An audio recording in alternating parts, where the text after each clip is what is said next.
share my mind and you don't die. Today's teaching is psychotherapy a profession? Strictly speaking, the answer is no. How could a separate profession be one in which everyone is engaged? And how could any limits be laid on an interaction in which everyone is both patient and therapist in every relationship in which he enters?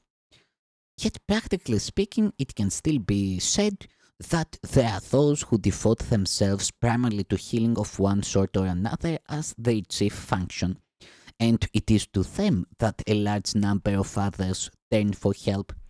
That, in effect, is the practice of therapy. These are therefore officially helpers.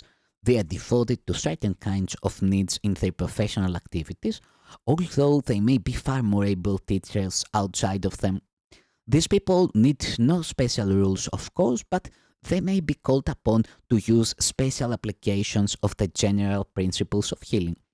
First, the professional therapist is in an excellent position to demonstrate that there is no order of difficulty in healing.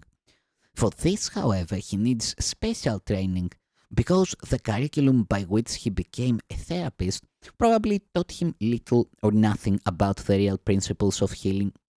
In fact, it probably taught him how to make healing impossible. Most of the world's teaching follows a curriculum in judgment with the aim of making the therapist a judge. Even this, the Holy Spirit can use and will use, given the slightest invitation. The unhealed healer may be arrogant, selfish, unconcerned, and actually dishonest.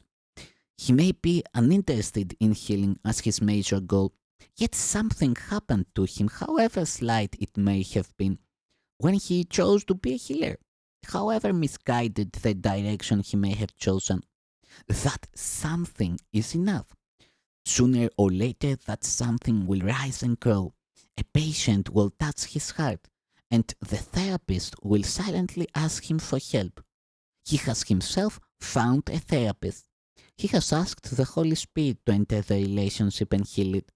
He has accepted the atonement for himself. God is said to have looked on all he created and pronounced it good. No, he declared it perfect, and so it was. And since his creations do not change and last forever, so it is now. Yet neither a perfect therapist nor a perfect patient can possibly exist. Both must have denied their perfection, for their very need for each other implies a sense of lack. A one-to-one relationship is not one relationship, yet it is the means of return, the way God chose for the return of His Son. In that strange dream, a strange correction must enter, for only that is the call to awake. And what else should therapy be? Awake and be glad, for all your sins have been forgiven you. This is the only message that any two should ever give each other. Something good must come from every meeting of patient and therapist, and that good is saved for both against the day where they can recognize that only that was real in their relationship. At that moment, the good is returned to them, blessed by the Holy Spirit, as a gift from their Creator, as a sign of His love. For the therapeutic relationship must become like the relationship of the Father and the Son. There is no other, for there is nothing else. Therapists of this world do not expect this outcome, and many of their patients would not be able to accept help from them if they did. Yet no therapist really sets the goal for the relationships of which he is a part. His understanding begins with recognizing this and then goes on from there. It is in the instant that the therapist forgets to judge the patient that healing occurs. In some relationships, this point is never reached. Although both patient and therapist may change their dreams in the process, yet it will not be the same dream for both of them, and so it is not the dream of forgiveness in which both will someday wake. The good is saved, indeed is cherished, but only little time is saved. The new dreams will lose their temporary appeal and turn to dreams of fear, which is the content of all dreams. Yet no patient can accept more than he is ready to receive, and no therapist can offer more than he believes he has. And so there is a place for all relationships in this world, and they will bring as much good as it can accept and use. Yet, it is when judgment ceases that healing occurs, because only then it can be understood that there is no order of difficulty in healing. This is a necessary understanding for the healed healer. He has learned that it is no harder to wake a brother from one dream than from another. No professional therapist can hold this understanding consistently in his mind, offering it to all who come to him. There are some in this world who have come very close, but they have not accepted the gift entirely in order to stay and let their understanding remain on earth until the closing of time. They could hardly be called professional therapists. They are the saints of God. They are the saviors of the world. Their image remains because they have chosen that it be so. They take the place of other images and help with kindly dreams. Once the professional therapist has realized that minds are joined, he can also recognize that order of difficulty in healing is meaningless. Yet, well before he reaches this in time, he can go towards it. Many holy instants can be his along the way. A goal marks the end of a journey, not the beginning, and as its goal is reached, another can be dimly seen ahead.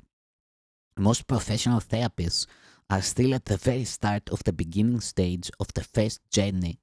Even those who have begun to understand what they must do may still oppose the setting out. Yet all the laws of healing can be theirs in just an instant.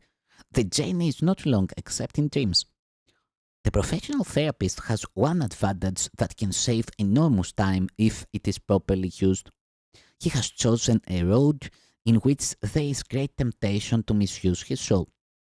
This enables him to pass by many obstacles to peace quite quickly, if he escapes the temptation to assume a function that has not been given him.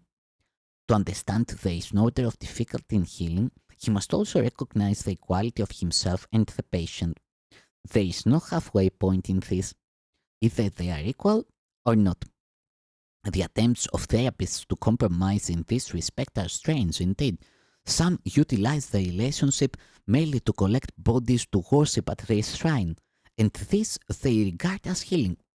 Many patients, too, consider this strange procedure as salvation. Yet, at each meeting, there is one who says, "My brother, choose again." Do not forget that any form of specialness must be defended and will be. The defenseless therapist has the strength of God with him, but the defensive therapist has lost sight of the source of his salvation. He does not see, and he does not hear. How then can he teach? Because it is the will of God that he take his place in the plan for salvation. Because it is the will of God that his patient be helped to join with him there.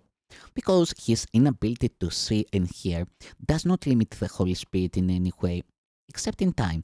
In time, there can be great lag between the offering and the acceptance of healing. This is the veil across the face of Christ, yet it can be but an illusion, because time does not exist and the will of God has always been exactly as it is.